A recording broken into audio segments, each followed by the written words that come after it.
हिमाचल प्रदेश में वर्तमान की कांग्रेस पार्टी की सरकार युवा और बेरोजगार विरोधी सरकार के रूप में साबित हुई है।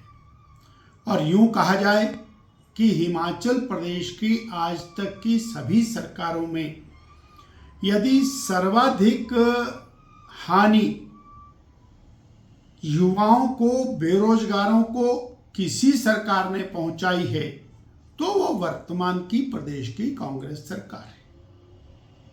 सत्ता में आने से पहले 2022 में जिस तरह से और झूठी गारंटियों का बहुत बड़ा पुलंदा वो बेरोजगार युवकों के सम्मुख डाला गया और उसके बाद उससे पूरी तरह से विपरीत काम शुरू किया।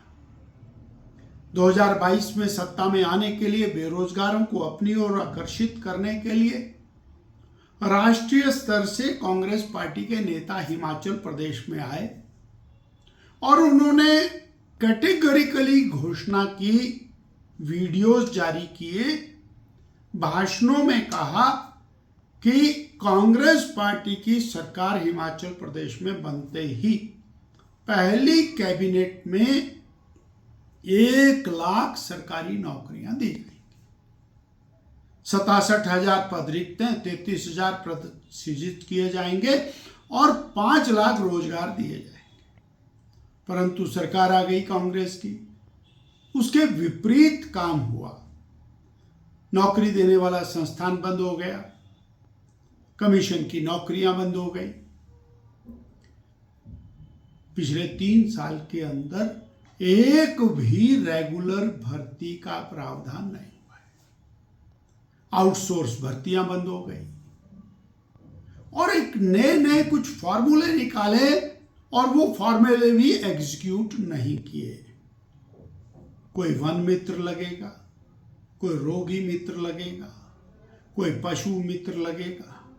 वास्तव में बेरोजगारों के साथ इससे ज्यादा भद्दा मजाक नहीं हो सकता।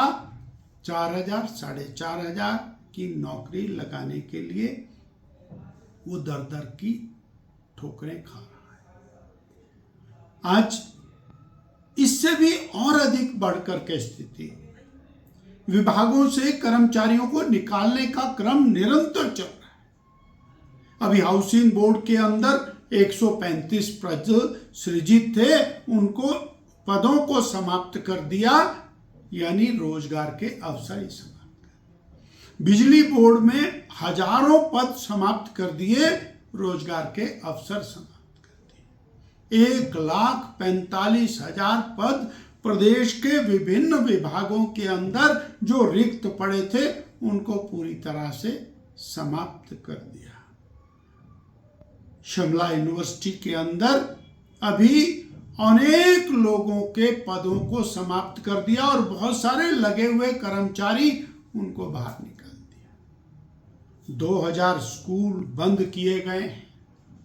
अगर एक स्कूल में 10 कर्मचारियों की एवरेज आती है तो 20,000 लोगों के पद समाप्त कर। न केवल स्कूल अपितु पटवार सर्कल, सब तहसीलें, PWD, IPH के दफ्तर, प्राइमरी हेल्थ सेंटर्स, CHCs, ये वो सारी चीजें हैं जिनको बंद करने का काम किया गया है और जिसके कारण सीधा जो जॉब सीकर है, जिसको नौकरी की तलाश है, उसकी अपॉर्चुनिटीज को समाप्त करने का काम किया है।